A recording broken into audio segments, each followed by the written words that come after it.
Hello everyone. This video is about Chapter 2, Methods for Describing Sets of Data, Part 1, Methods for Describing the Qualitative Data. There are three methods: frequency tables, bar charts, and pie charts. Let's see the frequency table first. Qualitative data are non-numerical in nature. Thus, the value of a qualitative variable can only be classified into categories, called classes. We can summarize such data into two ways. First, by computing the class frequency, the number of observations in the dataset that fall into each class. Or 2. By computing the class relative frequency, the proportion of the total number of observations falling into each class, which is the class frequency divided by the total number of observations in the dataset.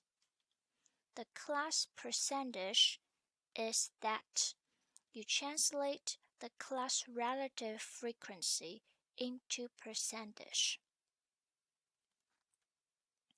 Here is an example.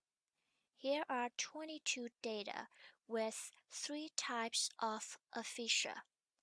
Now we can frame a frequency table. I'll use the Broncos as an example. We observe that 5 were diagnosed as suffering from Broca's aphasia.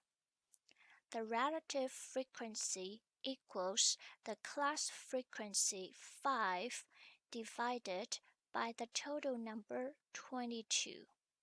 That is 0.227. This value can also be expressed as a percentage, 22.7%. The cumulative percentage equals the percentage of anomic, 45.5%, plus the percentage of Broca's, 22.7%. That is 68.2%.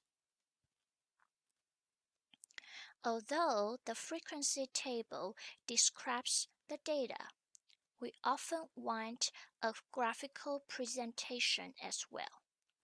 The two widely used graphical methods for describing qualitative data are bar chart and pie chart.